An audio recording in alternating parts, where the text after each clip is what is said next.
Sadhguru Jaggi Vasudev Hindi channel को subscribe करें और बेल आइकॉन क्लिक करना ना भूलें। योग योग योगेश्वराय भूत भूत भूतेश्वराय काल काल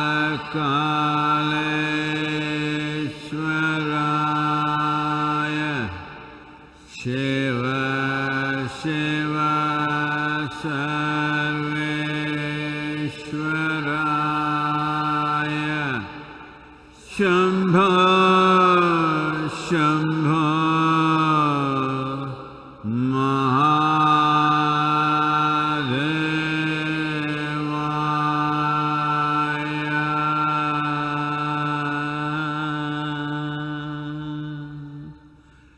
योग योग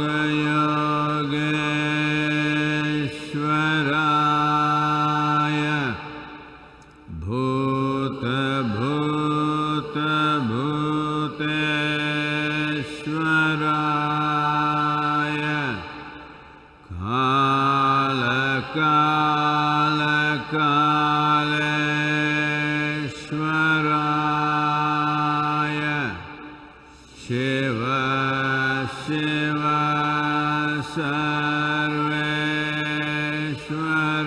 सर्वेश्वराय शम्भो शम्भो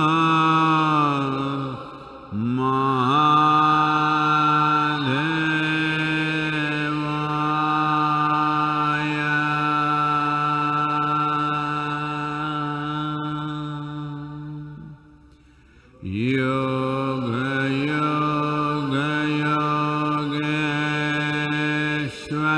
योगेश्वराय भूत भूत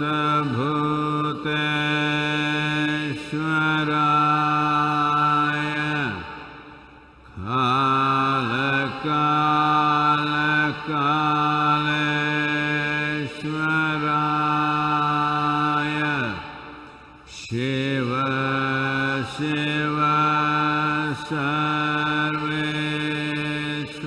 सर्वेश्वराय शम्भो शम्भो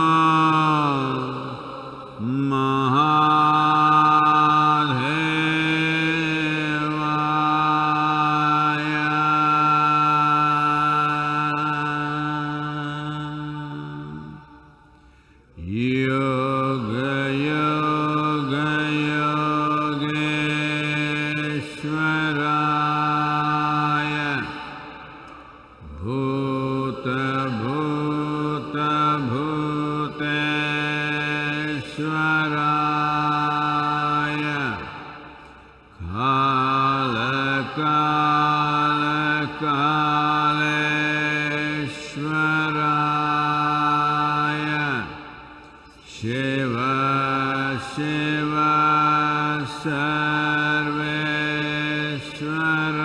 सर्वेश्वराय शम्भो शम्भो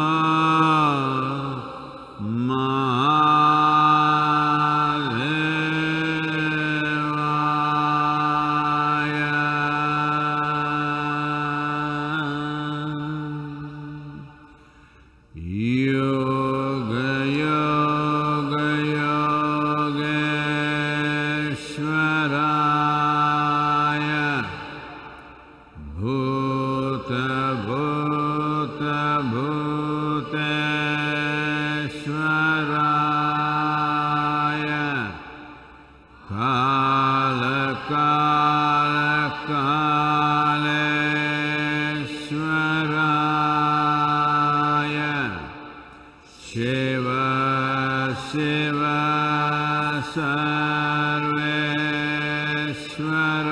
सर्वेश्वराय शम्भो शम्भो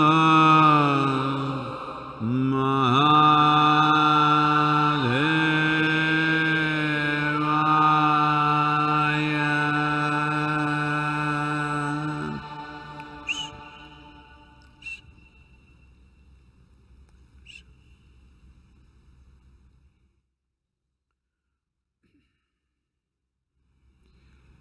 युगरतो वा भोगरतो वा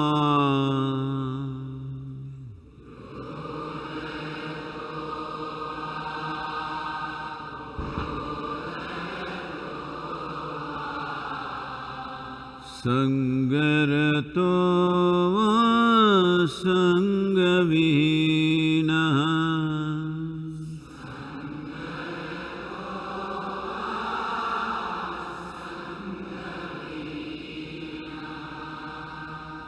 यस्य ब्रह्मणि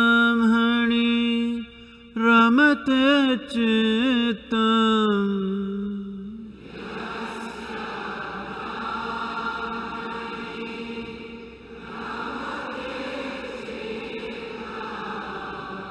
यस्य ब्रह्मणि रमते चित्तम्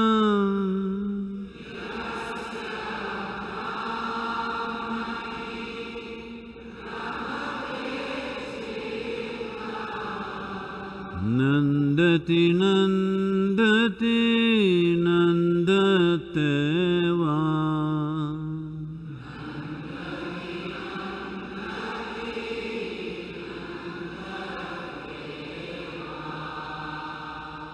नन्दति नन्दति नन्दते वा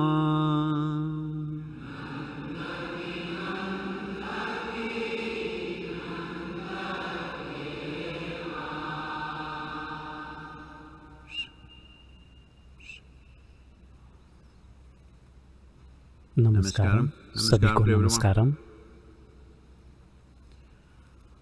तो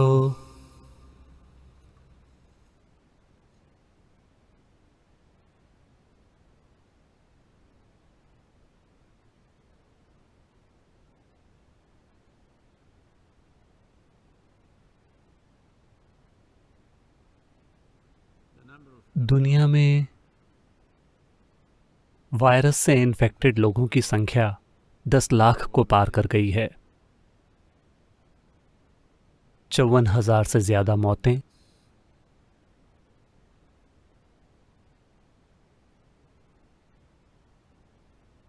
आज यानी पिछले 24 घंटों में दुनिया भर में नई मौतें 15,500 के ऊपर हैं।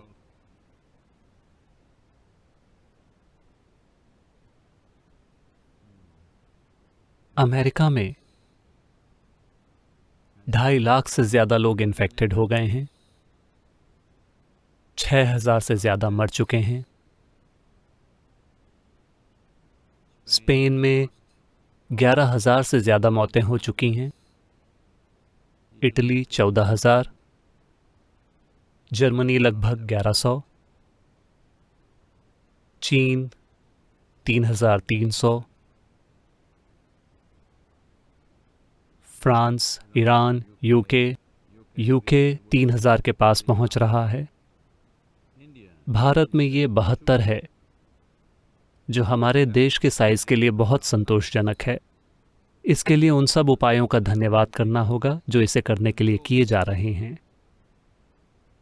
लेकिन साथ ही इस देश में पिछले 2 दिनों में कुछ बहुत ही शर्मनाक चीजें हुई हैं। लोगों के कुछ समूह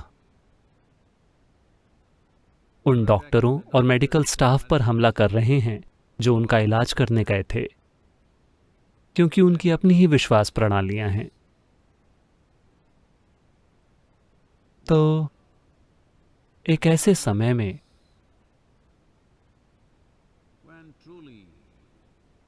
जब सचमुच एक तरह की नेशनल इमरजेंसी है, जो कोई भी किसी दूसरे के जीवन को खतरे में डालता है, उससे बहुत कठोरता से निपटना चाहिए, क्योंकि ये उनकी जिंदगी के बारे में नहीं है। वे हर दूसरे इंसान की जिंदगी खतरे में डाल रहे हैं और देश को जबरदस्त मुश्किल में डाल रहे हैं। खासकर जो लोग उन लोगों पर हमला कर रहे हैं जो फ्रंट लाइन पर खड़े हैं, अपने खुद के जीवन को खतरे में डालकर। ज़्यादातर डॉक्टर जो इन इलाकों में काम कर रहे हैं वो हर दिन अपने घर भी नहीं जा रहे। ताज और दूसरी होटलों ने उनके लिए कमरे दे रखे हैं। वे बस होटल के कमरे में रहकर वापस काम पर जा रहे हैं। उन्हें डर है कि वे कहीं अपने ही परिवार तक इन्फेक्शन न पहुंचा दें। और दुनिया में कई स्वास्थ्य कर्मियों और डॉक्टरों की मौत हुई है, भारत में भी। जब ऐसी हालत है तब उन पर हमला होता है जब वो आपकी सेवा करने के लिए आते हैं। इससे बहुत ही ज्यादा सख्ती से निपटना चाहिए। अगर ऐसा नहीं किया जाता है, मेरे ख्याल से अगर हर व्यक्ति बर्ताव करने लगता है अपनी सोच, अपनी पसंद, अपनी विश्वास प्रणाली के अनुसार, तो देश ही नहीं बचेगा। एक ऐसे समय में ये बहुत बहुत महत्वपूर्ण है। मुझे उम्मीद है कि सरकार, मैं जानता हूं कि हर विभाग जो कार्यवाही कर सकता है उस पर अभी काम का बहुत दबाव है इस लॉकडाउन को कायम रखने की कोशिश में। मैं हर नागरिक से निवेदन करता हूं कि लॉकडाउन हम सबके द्वारा स्वेच्छा से हो। इसे जबरदस्ती लागू करने की जरूरत न पड़े। जब कोई चीज हमारी भलाई के लिए की जा रही है तो इसमें जबरदस्ती क्यों होनी चाहिए? एक देश के तौर पर, एक नागरिक के तौर पर आइए हम सब आगे आएं और इसे स्वेच्छा से खुद लागू करें। जरूरी नहीं है कि सड़क पर पुलिस खड़ी हो। आइए हम सब इसे खुद करें और ये पक्का करें कि इस देश में ये एक बड़ी आपदा नहीं बनती है। इस तरह की घनी आबादी वाले देश में अगर इन्फेक्शन बेकाबू हो जाता है तो हम जो कीमत चुकाएंगे वो बहुत बड़ी होगी, बहुत बड़ी।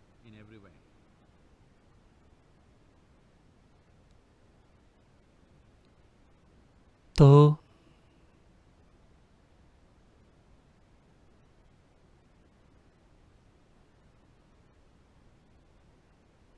इंसानों की दशा चाहे जो हो, इंसानों की समस्याएं चाहे जो हो, इंसान चाहे जिस भी उथल पुथल से गुजरते हों,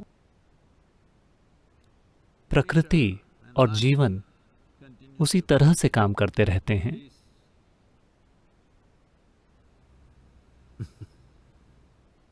असल में बेहतर इंसानों के बिना हर दूसरा जीवन बेहतर महसूस कर रहा है। हमारे बारे में ये दुखद बात है। आपने मोर को नाचते देखा, दुनिया भर में कई दूसरी चीजें हो रही हैं। जहां तक कार्बन एमिशन की बात है, कुछ मैं नहीं जानता कि अगर कोई वाकई इतने कम समय में इसकी स्टडी कर सकता है, लेकिन कुछ लोग कह रहे हैं कि ये दुनिया में विश्व युद्ध के ठीक बाद की स्थिति पर पहुंच गया है। यानी 75 साल पहले का स्तर या और ज्यादा पहले। 75 साल पहले जो एमिशन का स्तर था ये उस पर आ गया है। तो पौधे और पेड़ और कीड़े और चिड़ियां और जानवर और हवा भी बहुत खुश है। हमारे जीवन गड़बड़ और अस्त व्यस्त हो गए हैं। हम सब के लिए इसकी एक कीमत है, लेकिन कम से कम हमें जश्न मनाना चाहिए कि दूसरे जीवन बेहतर महसूस कर रहे हैं। हम इस बात की सराहना करें कि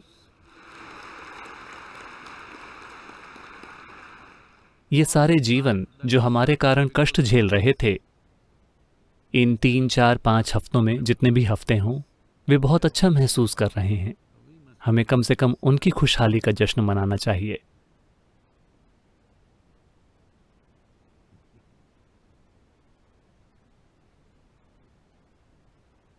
क्योंकि मैं भी बस एक जीवन हूं, मैं भी बेहतर हूं।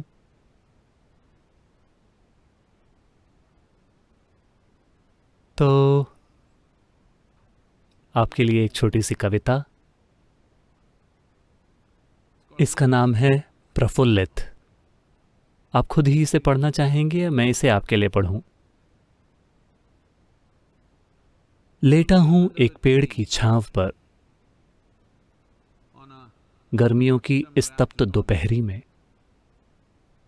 गुंजन कर रही मक्खियां, धीमे धीमे फड़फड़ाती तितलियां मेल खा रही हैं मेरी मनोदशा से। इस सुस्त गर्मी की दोपहरी में शाखाओं, टहनियों और पत्तियों की जादू भरी उत्कृष्ट ज्यामिति को निहारता, और खासकर सूरज की मेहनती किरणों को जो अपनी राह ढूंढ रही हैं इस जादुई जाल में, विशुद्ध जीवन के परमानंद से है झंकृत मेरा अंतरतम, और इस तृणभूमि में समा जाने को तैयार हूं जिस पर लेटा हूं मैं। जिंदगी और मौत चलते रहते हैं। हमारी सामाजिक स्थितियां चाहे जो भी हों, हमारी आर्थिक चिंताएं चाहे जो भी हों, ये सब महत्वपूर्ण है, लेकिन सबसे महत्वपूर्ण है जीवन। हर दूसरा जीवन खुश लगता है। मेरे ख्याल से हमें उनके साथ शामिल हो जाना चाहिए। खुशी का मतलब गैर जिम्मेदाराना चीजें करना नहीं है, क्योंकि हमेशा लोगों की जश्न के बारे में सोच होती है, खाना पीना, गैर जिम्मेदाराना चीजें करना। आजकल दुनिया में युवा लोग इसे ही जश्न मानते हैं। जश्न मनाने का एक तरीका होता है। जश्न का मतलब कोई खास चीज करना नहीं है। अगर आप जीवन के साथ थोड़े प्लेफुल हैं तो जीवन का हर पल एक जश्न है, खासकर जब हम जिन हालातों का सामना कर रहे हैं वो गंभीर हैं और जीवन को खतरा है। ऐसे पलों में अगर आप हंसी खेल कर सकें तो आपका जीवन यकीनन एक जश्न है। यह सीखने का यही समय है। आप अपने खुद के घरों की सुरक्षा में हैं, उन लोगों के बीच जो आप पर हर छोटी चीज के लिए हमला कर देते हैं, लेकिन उनका इरादा आपको नुकसान पहुंचाने का नहीं है। इसे ही परिवार कहते हैं। वो आपको नुकसान नहीं पहुंचाना चाहते, वो आपके प्रियजन हैं, लेकिन वो सबसे बड़े आलोचक और हर छोटी चीज के लिए सबसे ज्यादा हमला करने वाले लोग हैं। परिवार जैसे छोटी चीजों के लिए हमला करता है, कोई दूसरा करने की हिम्मत नहीं करेगा। तो यही समय है उन परिस्थितियों को हंसी खेल से लेना सीखने का, उसे ही एक खेल और जश्न मनाने का। मेरी कामना है कि आप 3 हफ्तों के साथ के इस समय को बहुत आनंद के साथ याद करेंगे। मुझे यकीन है कि आप खुद ही इन 3 हफ्तों को बार बार बनाना चाहेंगे, अगर आप इन 3 हफ्तों को सचमुच सुंदर बना लेते हैं तो। और अगर हम सब जिम्मेदारी से बर्ताव करें तो ये 3 हफ्ते ही रहेगा, ज्यादा नहीं होगा। लेकिन अगर हम गैर जिम्मेदारी से पेश आते हैं तो ये काफी लंबा हो सकता है और हमें अपनी गतिविधियों के विभिन्न स्तरों में बहुत ज्यादा बड़ी कीमत चुकानी होगी। सदगुरु, पहला सवाल मार्क स्नो का है। कोरोना वायरस के तात्कालिक और गहरे खतरे के कारण स्वाभाविक रूप से एक दूसरा बहुत बड़ा खतरा पीछे दब गया है, और वो है जलवायु परिवर्तन का। सदगुरु, इस संघर्ष में खुद को खपा देने के बाद अंतर्राष्ट्रीय समुदाय की सामूहिक इच्छा से आह्वान करने की संभावना का आप कैसे आंकलन करते हैं, ताकि इस तबाही को रोकने के लिए वैश्विक प्रयास जारी रखे जा सकें? तो जलवायु परिवर्तन एक ऐसा मुद्दा है जो आपको वायरल इन्फेक्शन होने के कारण कहीं चला नहीं जाएगा। जलवायु परिवर्तन भी एक वायरल इन्फेक्शन की तरह है जो इस ग्रह को हो गया है, और वायरस हम हैं। लंबे समय से हमने इस ग्रह पर इस तरह से हमला किया है कि धीरे धीरे हम इसके प्राण ले रहे हैं।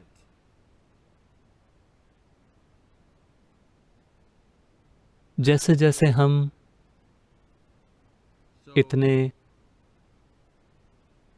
दुनिया भर में लोग अभी इस वायरस से डरे हुए हैं, उसी तरह इस ग्रह पर हर दूसरा प्राणी, हर पौधा, हर केंचुआ, कीड़ा, पक्षी, जानवर, ये सभी डरते हैं इंसानी वायरस से। हाँ, उनमें से कई विलुप्त हो गए हैं, उनमें से कई उस रास्ते पर हैं। तो इस वायरस के बारे में हमारी चिंताओं में हमें उन दूसरी समस्याओं को नहीं भूलना चाहिए जो हमारे पास हैं। बात सिर्फ इतनी है कि अभी ध्यान इस पर होना चाहिए, क्योंकि वरना यह मानवता के लिए एक बहुत बड़ा मुद्दा बन सकता है, क्योंकि ये महीनों या सालों तक चल सकता है अगर हम इसे रोकते नहीं हैं। आपको इन्फेक्शन हुआ, आप ठीक हो गए, किसी और को इन्फेक्शन होता है, वो इसे फैलाएंगे, फिर वो ठीक हो जाएंगे, वो इसे किसी और को फैलाएंगे। ये एक चेन प्रोसेस की तरह जारी रह सकता है जब तक कि वायरस खुद ही खुद को एक हल्के रूप में न बदल ले, जैसा कि सामान्य रूप से होता रहा है। लेकिन जरूरी नहीं है कि ऐसा हो। तो हम अपनी दूसरी समस्याओं को नहीं भूल सकते, खासकर जलवायु परिवर्तन की समस्या को। जब हम कहते हैं जलवायु परिवर्तन, तो अलग अलग लोगों की इसके बारे में अलग अलग समझ है। कॉन्शियस प्लैनेट मूवमेंट के एक हिस्से के रूप में मैं एक ही चीज पर ध्यान केंद्रित करवाने की कोशिश कर रहा हूं, जो इस ग्रह का कायाकल्प करने का सबसे महत्वपूर्ण पहलू है। जो कुछ भी आप जीवन के रूप में देखते हैं, उससे पर भी जीवन है, लेकिन वो सब कुछ जो सामान्य रूप से आप इस ग्रह पर जीवन के रूप में देखते हैं, केंचुए, कीड़े, पक्षी, जानवर, वनस्पति जीवन और हम, ये सब कुछ 39 इंच की मिट्टी की ऊपरी परत के कारण होता है। सब कुछ इसी के भीतर होता है। उसके नीचे सब सूक्ष्म जीवाणु हैं, वो भी महत्वपूर्ण हैं, लेकिन हम उन्हें ज्यादा नुकसान नहीं पहुंचा रहे हैं। असली नुकसान केवल इस 39 इंच की मिट्टी की ऊपरी परत को हो रहा है, जो हर उस जीवन को पोषित करती है जिसे हम जानते हैं। चींटी से लेकर हाथी तक सब कुछ इस 39 इंच पर निर्भर है। ऐसा नहीं है कि जो नीचे है वो महत्वपूर्ण नहीं है, लेकिन यही वह जगह है जहां सबसे ज्यादा जीवन होता है, और यही वह जगह है जहां सबसे ज्यादा नुकसान हो रहा है। कई दूसरी चीजें भी हैं। वायु प्रदूषण है, जल प्रदूषण है, ध्वनि प्रदूषण है, कई दूसरी समस्याएं भी हैं जिसके मूल कारण हम हैं। लेकिन सबसे महत्वपूर्ण बात है ये पक्का करना कि ये 39 इंच की मिट्टी की ऊपरी परत जैविक रूप से समृद्ध और स्वस्थ हो। अगर आप ये एक काम करते हैं तो ग्रह खुद को पुनर्जीवित करने और दूसरी समस्याओं को संभालने में सक्षम है, काफी हद तक। हाँ, लोग इस बारे में बहस करेंगे, वे जितनी चाहे उतनी बहस कर सकते हैं, लेकिन अगर आप चाहते हैं कि कुछ काम हो, ऐसा काम जो समाधान लाए, तो काम करने का यही तरीका है। इसी वजह से मैं दुनिया की कई महत्वपूर्ण ताकतों को, दुनिया के कई महत्वपूर्ण और प्रभावशाली लोगों को, दुनिया के विभिन्न संगठनों को कॉन्शियस प्लैनेट मूवमेंट का एक हिस्सा बनाने की कोशिश कर रहा हूं, ताकि हर किसी का ध्यान इन 39 इंचों पर लाया जा सके। लेकिन किसी को चिंता है दिल्ली की हवा की, मैं ये नहीं कह रहा हूं कि आपको चिंतित नहीं होना चाहिए, ये भी चिंता का एक विषय है। लेकिन अभी ग्रह पर सबसे महत्वपूर्ण बात यह सुनिश्चित करना है कि मरुस्थलीकरण रुके। मरुस्थलीकरण का मतलब है कि हम समृद्ध मिट्टी को रेत में बदल रहे हैं, क्योंकि हम मिट्टी में मौजूद सभी जैविक पदार्थों को चूस लेते हैं और ये रेत बन जाती है। एक बार ऐसा हो गया तो इसे वापस लाने में 100, 200, 300 साल लगेंगे, इसे फिर से ठीक करने में। लेकिन यह बहुत तेजी से हो रहा है। भारत की 25% मिट्टी अभी बंजर मानी जाती है। तमिलनाडु की 42% मिट्टी बंजर मानी जाती है। ये सभी भूमि के बहुत उपजाऊ समृद्ध हिस्से हैं, लेकिन आज ये रेगिस्तान बनने की ओर बढ़ रहे हैं। तो ये समझने के लिए ज्यादा दिमाग नहीं चाहिए कि हमें जैविक कंटेंट को वापस डालना होगा। इसके केवल दो स्रोत हैं, जानवरों के अपशिष्ट और पेड़ों के पत्ते। वापस डालने के लिए और कुछ है ही नहीं। ये कहीं और से नहीं आता है। लोग तकनीकों और तकनीकों के बारे में बात करते हैं। तकनीकों का उपयोग नुकसान को सीमित करने के लिए किया जा सकता है, लेकिन समाधान केवल मिट्टी में है। आज हम जिस भी तकनीक के बारे में शिकायत कर रहे हैं, हमें समझना चाहिए कि 50 या 100 साल पहले उन्हें सर्वश्रेष्ठ मानकर उनकी तारीफ होती थी। जब कोयले से चलने वाला पहला स्टीम लोकोमोटिव आया तो लोगों ने सोचा कि यह सबसे बड़ा चमत्कार है जो हमने किया है। मैं इसके खिलाफ बात करने की कोशिश नहीं कर रहा हूं। हाँ, यह हमारा इंसानी तकनीकों के विकास का या इंसानों के तकनीकों के साथ काम करने के तरीके के विकास का हिस्सा है। ठीक है, जो हुआ हम उसे बदल नहीं सकते। जो हमने किया है उसके इतिहास को हम नहीं बदल सकते। लेकिन अभी सबसे महत्वपूर्ण बात यह है कि हर किसी का ध्यान मिट्टी की ओर जाना चाहिए। हमें यह पक्का करना होगा कि ग्रह पर जितनी हो सके उतनी मिट्टी जैविक रूप से समृद्ध हो। इसे करने का केवल एक ही तरीका है, वो है मिट्टी को छाया के नीचे लाना, जहां जैविक हलचल की शुरुआत होगी। इसे तुरंत करना होगा। अगर आप नहीं समझ रहे कि मैं क्या कह रहा हूं, तो जहां किसी भी तरह की छाया नहीं है, वहां की मिट्टी को खोदिए 8 से 9 इंच तक और देखिए कि ये कैसी है। फिर वहां जाइए जहां बहुत सारे पेड़ हैं या जंगल में, मिट्टी को खोदिए, वो कैसी है। आप खुद जान जाएंगे। आपको कोई वैज्ञानिक होने की जरूरत नहीं है। बस साधारण सा कॉमन सेंस आपको बताएगा कि ये मिट्टी समृद्ध और जीवंत है, जीवन से भरपूर है। मिट्टी वो निवास स्थान है जिस पर अनगिनत जीवन पनपते हैं। उस संपन्न जीवन के कारण सब कुछ उगता है। हम भोजन करते हैं, दूसरे जानवर विकसित होते हैं, सब कुछ होता है क्योंकि मिट्टी समृद्ध है। जब मिट्टी उपजाऊ नहीं रह जाती, तब आपने कई तरीकों से धरती को भुला दिया है। लेकिन लोग छोटी चीजों पर ध्यान आकर्षित करना पसंद करते हैं। मैं ये नहीं कह रहा हूं कि ये जरूरी नहीं है। ये महत्वपूर्ण है कि हमें अपने पास मौजूद सारी समस्याएं पता हों। लेकिन अभी जब दुनिया के मरुस्थलीकरण को रोकना इतना ज्यादा जरूरी है, तो छोटी छोटी चीजों को ठीक करने की कोशिश से ध्यान भटक सकता है। संसाधन वहां नहीं जाएंगे जहां उन्हें जाना चाहिए। काम वहां तक नहीं पहुंचेगा जहां इसे पहुंचना चाहिए। ऐसा हुआ। शंकरन पिल्लई रात में सो रहे थे। उनकी पत्नी ने अपनी कोहनी से उनको पसलियों पर कोंचा, क्योंकि पसलियों और महिलाओं का कुछ संबंध है। बस ऐसा माना जाता है, ठीक है। तो पत्नी ने उन्हें पसलियों पर कोंचा, बाकी बची पसलियों पर।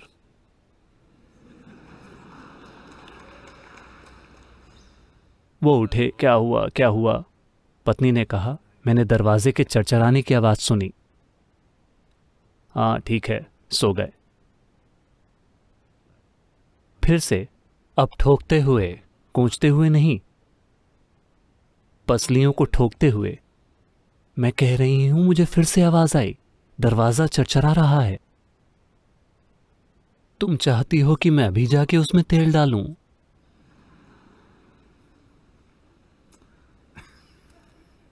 उससे भी बड़ी समस्या मौजूद है। ये दरवाजे के जोड़ों पर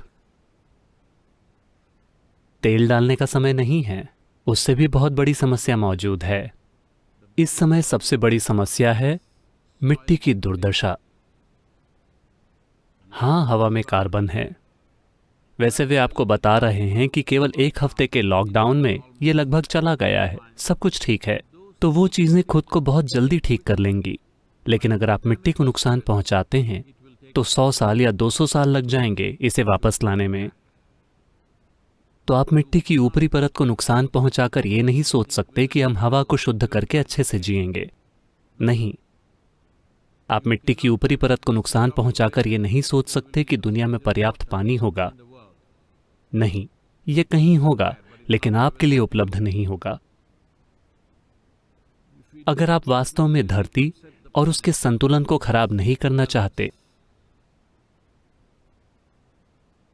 कुछ इस तरह से जिससे मानव सभ्यताओं के विकास में रुकावट न आए। ऐसा क्यों है कि महान सभ्यताएं कालाहारी रेगिस्तान में नहीं पनपीं? सिर्फ इसलिए क्योंकि मिट्टी उपजाऊ नहीं है। ये इतना सरल है। अगर हम मरुस्थलीकरण को नहीं रोकते,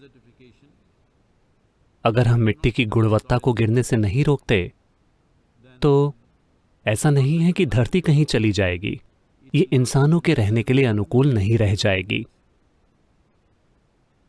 तो इस पर ध्यान देना बहुत बहुत महत्वपूर्ण है। मानव पद चिन्हों को कम करना होगा। करने के लिए कई चीजें हैं। सबसे महत्वपूर्ण चीज है पैरों की संख्या को कम करना। हम बहुत सारे पैर हैं, हम अच्छे हैं, लेकिन हम संख्या में कुछ ज्यादा ही हैं। तो आधी दुनिया या उससे कुछ अधिक अभी घर पर रह रही है। अचानक वे हर तरह की रेटिंग्स की बात कर रहे हैं, हवा की क्वालिटी, इसकी उसकी, हर चीज की। 20वीं सदी की शुरुआत में हम केवल 1.6 अरब लोग थे। आज हम धीरे धीरे 8 अरब की ओर पहुंच रहे हैं। 100 सालों में या 100 सालों से कुछ अधिक समय में। तो ये हमारे जागरूक इंसान होने के बारे में कुछ नहीं बता रहा है। जाहिर है हम बहुत मजबूरन तरीके से जी रहे हैं, तो इसे ठीक करने का समय आ गया है। ऐसा नहीं है कि कल सुबह ही आबादी कम की जा सकती है। अगर हम इसे आज ठीक करना शुरू करें तो आपको अगले 30 सालों में जरूरी कमी दिखाई देगी। लोग जनसंख्या को एक शक्ति के रूप में देख रहे हैं। लोग जनसंख्या को राजनीतिक शक्ति, औद्योगिक शक्ति, दुनिया में किसी तरह की आर्थिक शक्ति के रूप में देख रहे हैं। ये इसे देखने का तरीका नहीं है। ये इसे देखने का तरीका नहीं है, वरना इस तरह की बीमारियां और महामारियां आएंगी और हमारी संख्या कम कर देंगी। अगर हम इसे जागरूकता के साथ नहीं करते तो प्रकृति हमारे साथ ऐसा क्रूर तरीके से करेगी। अभी एक तरह से ऐसा ही कुछ हो रहा है। ये क्रूर तरीके से हमारे साथ हो रहा है। लेकिन इस महामारी, सामने खड़ी इस महामारी से भी जागरूकता के साथ निपटा जा सकता है, ताकि ये बहुत क्रूर न बन जाए। अगर हर कोई होश में आ जाए तो। सदगुरु, अगला सवाल। कृपया सवाल पढ़िए। फ्रांस से डीजे हुआन क्यूबा ने पूछा है, सदगुरु, अपना पूरा जीवन हम खुद के बारे में और अपनी आसपास की दुनिया के बारे में कई चीज़ें सीखते हैं। हम गुणों और क्षमताओं को विकसित करते हैं। क्या ये अगले जन्म में गायब हो जाती हैं? क्या हमें फिर से शुरुआत करनी पड़ती है?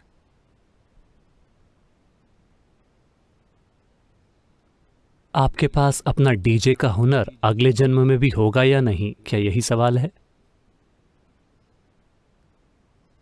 डीजे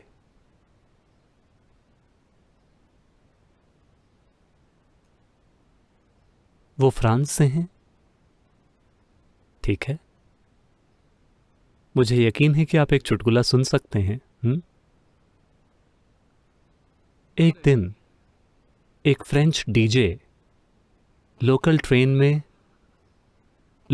में सफर कर रहा था और एक माँ अपने छोटे से लड़के के साथ, स्कूल में पढ़ रहे लड़के के साथ उसी ट्रेन में सफर कर रही थी। उस डीजे ने माँ को कहते हुए सुना। डीजे का नाम अल्फोंस था। तो माँ ने कहा,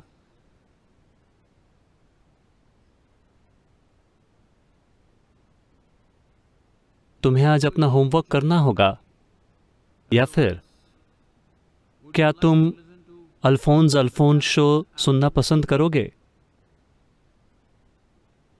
वो डीजे, उसका सीना फूल गया। उसे गर्व महसूस हुआ कि माँ उसका शो देखने के लिए कह रही है अपने लड़के से। लड़के ने कहा नहीं। फिर माँ ने कहा तुम ठीक से बर्ताव करो, वरना तुम्हें अल्फोंस शो देखना पड़ेगा।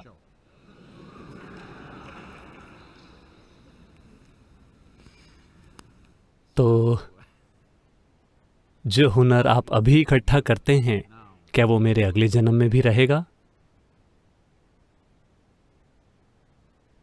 मुझे लगा कि सिर्फ भारतीय लोगों का पुनर्जन्म होता है, फ्रेंच लोगों का नहीं।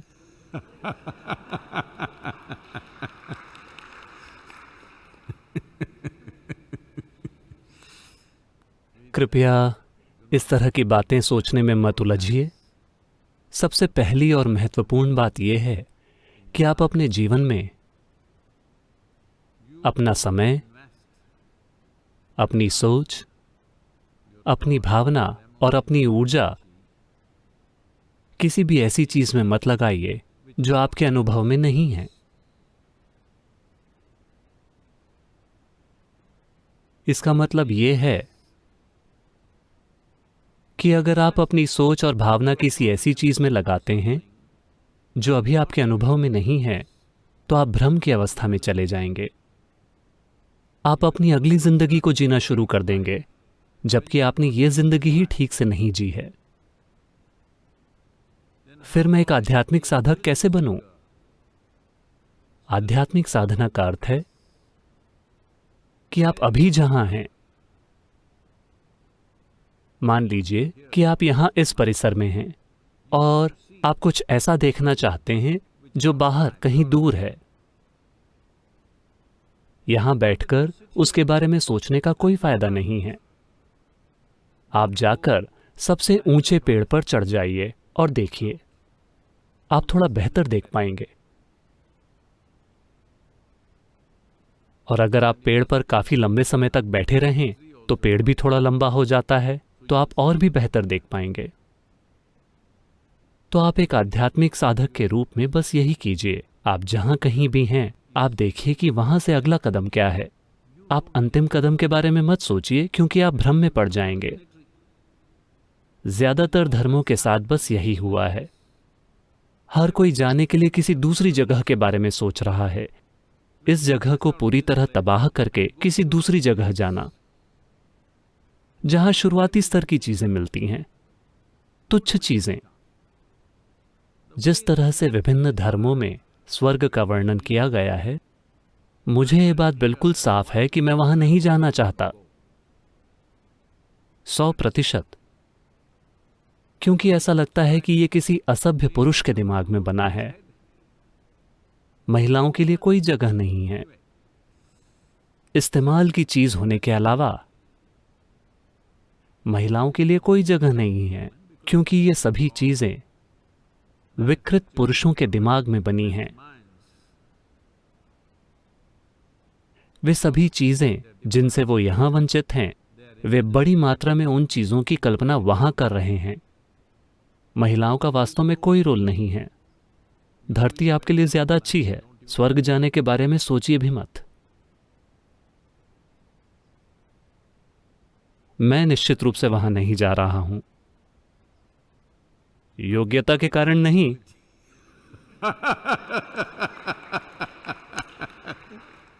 शायद उस पर भी एक सवाल है, सिर्फ इसलिए क्योंकि वो उस तरह की घटिया जगह है जहां मैं कभी नहीं जाना चाहूंगा। वो स्वर्ग जो लोगों ने बनाए हैं, ये आप यहां जिसे देख रहे हैं, उसे सृष्टा ने बनाया है। मेरे अंदर जो है वो मेरा बनाया हुआ है। यह हमेशा स्वर्ग जैसा महसूस होता है। अगर आप बाहरी स्थिति को अच्छी तरह संभालते हैं तो बाहर भी स्वर्ग होगा। यह एक सुनिश्चित स्वर्ग है। बाहरी हालातों को मैनेजमेंट की जरूरत है, लेकिन थोड़े मैनेजमेंट के साथ वो भी स्वर्ग बन जाते हैं। आप किसी दूसरी जगह जाना चाहते हैं, प्लीज जाइए, लेकिन आप अभी यहाँ क्यों रुके हुए हैं? हमें सोशल डिस्टेंसिंग चाहिए।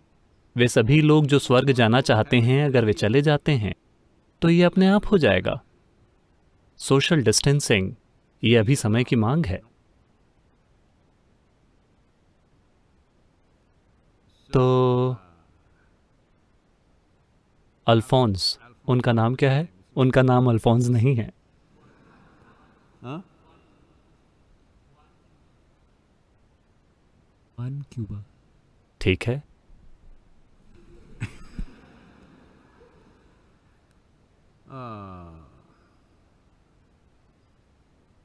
लेकिन अगर संयोग से आपको वापस इस ग्रह पर एक डीजे की तरह फेंकने के बजाय मान लीजिए कि उनको स्वर्ग में एक डीजे चाहिए,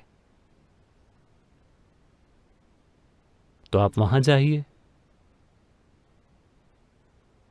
हमें नहीं पता कि वहां और किस किस तरह के डीजे हैं। अगर वे पहले ही वहां पहुंच गए हों या आप वहां जाने वाले पहले डीजे हैं, मुझे नहीं पता। उन्हें म्यूजिक की जरूरत भी है या नहीं, मुझे नहीं पता। इस ग्रह पर अभी आप जो कुछ भी कर रहे हैं, चाहे आप किसी चीज की जॉकिंग कर रहे हैं या कुछ भी कर रहे हैं, बस अपना बेस्ट कीजिए। चाहे कुछ भी, इससे फर्क नहीं पड़ता कि आप क्या कर रहे हैं, कितना छोटा या कितना बड़ा, कोई फर्क नहीं पड़ता। उसे पूरी लगन से कीजिए। जब आपको कुछ करने का मौका मिलता है तो आप हिचकिचाते हैं, आप खुद को रोक कर रखते हैं ताकि आप अपने हुनर को स्वर्ग लेकर जा सकें या अगले जन्म तक। हिंदू इसे अगले जन्म तक ले जाना चाहते हैं, क्रिश्चियन और मुसलमान इसे स्वर्ग ले जाना चाहते हैं। नहीं, प्लीज, इस जीवन में आपके पास जो भी हुनर हैं, आपके पास जितनी भी ऊर्जा है, आपके पास जितना भी प्यार है, आपके पास जितनी भी खुशी है, उस कमबख्त चीज को यहां खर्च कीजिए पूरी तरह से।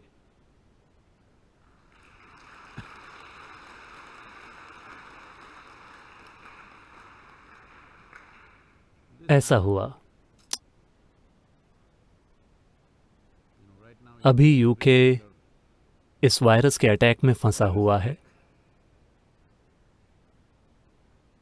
ये कुछ समय पहले की बात है। लंदन में रहने वाले एक नौजवान मिस्टर बनबरी ने अपने अंकल से मिलने का मन बनाया जो गांव में रहते थे। वो काफी समय से उनसे मिलने नहीं गया था, कई साल बीत गए हैं। तो उसने तय किया कि वो उनसे मिलने जाएगा। जब 18 महीने पहले उसकी आंटी की मौत हुई थी तो वो व्यस्त होने की वजह से उस समय नहीं जा पाया था। अब उसने जाने का मन बनाया। वहां जाकर वो एक सिंगल ट्रैक वाले रेलवे स्टेशन पर उतर गया और उसने चारों ओर देखा। वो जगह उजड़ी हुई सी दिखी। वहां एक बहुत ही बुजुर्ग व्यक्ति बैठे हुए थे। तो उसने उनके करीब जाकर पूछा, मेरे अंकल बनबरी यहीं कहीं रहते हैं, क्या आप मुझे बनबरी फार्म्स का रास्ता बता सकते हैं? एंड्रू बनबरी। बुजुर्ग व्यक्ति ने कहा, अरे एंड्रू, वो तो कल मर गए। अरे वो कैसे मर सकते हैं? मैं उनके साथ वीकेंड बिताने के लिए यहां आया हूं। बुजुर्ग व्यक्ति ने इस सूट बूट वाले लंदन के लड़के को देखा और उन्होंने ठिठोली करते हुए कहा, ओह, शायद उन्हें पता था कि तुम आने वाले हो, इसीलिए वो कल ही मर गए। तो विशेष रूप से अब इस वायरस के समय में आप जानते हैं कि आप नश्वर हैं। आप हमेशा होते हैं, लेकिन कम से कम अब तो आपको पक्का पता है।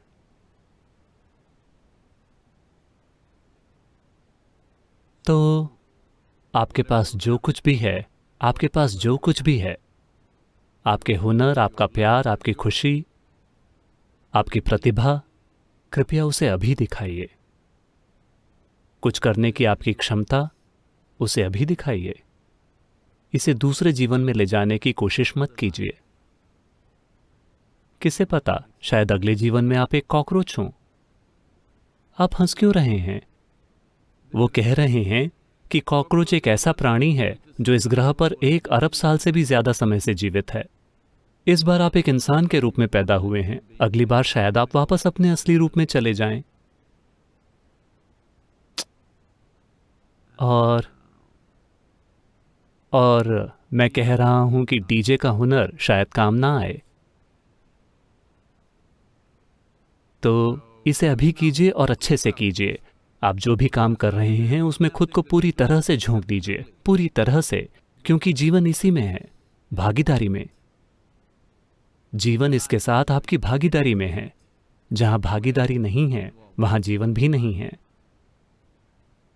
तो बस बैठे रहकर हर तरह की मूर्खतापूर्ण बातें मत सोचिए। आपको नहीं पता कि आपका पुनर्जन्म होगा कि नहीं। आप बस कुछ भारतीय किताबें पढ़ रहे हैं। आपको निश्चित रूप से नहीं पता कि आप स्वर्ग जाएंगे कि नहीं। आपने कोई किताब पढ़ी है। उन चीजों को छोड़ दीजिए।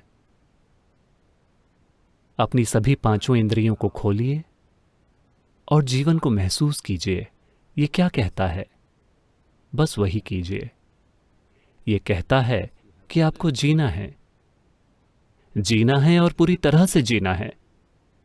इसका मतलब ये नहीं है कि आपको कुछ करना है। पूरी तरह से जीना यानी क्या मुझे हर रात पार्टी करनी चाहिए? नहीं नहीं नहीं।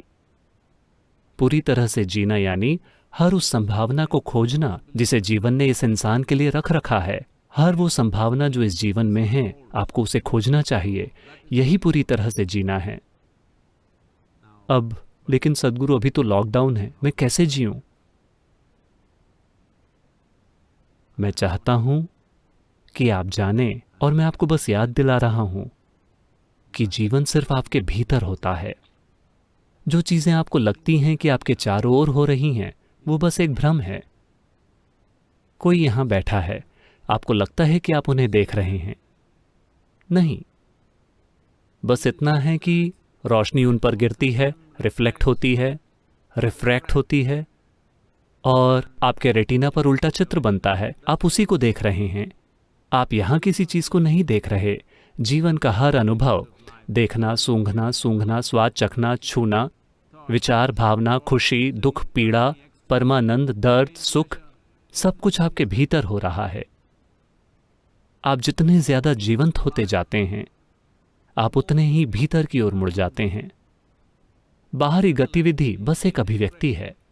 वास्तव में जीवन यहां हो रहा है। तो लॉकडाउन एक शानदार समय है। आपको इसे लॉकडाउन नहीं कहना चाहिए। यह कोई सरकार के द्वारा लागू किया गया लॉकडाउन नहीं है। यह आपका प्रत्याहार है। आपकी आध्यात्मिक प्रगति में एक महत्वपूर्ण कदम है। योग योग योगेश्वराय भूत भूत भूतेश्वराय काल काल कालेश्वराय शिव शिव सर्वेश्वराय शंभो शंभो महादेवाय योग योग योगेश्वराय भूत भूत भूतेश्वराय काल काल कालेश्वराय शिव शिव सर्वेश्वराय शंभो शंभो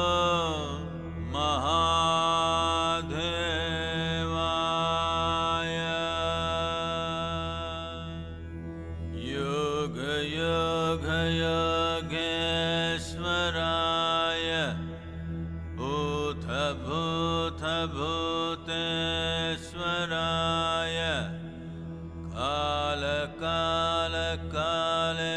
कालकालकालेश्वराय शिव शिव सर्वेश्वराय शम्भो शम्भो महादेवाय।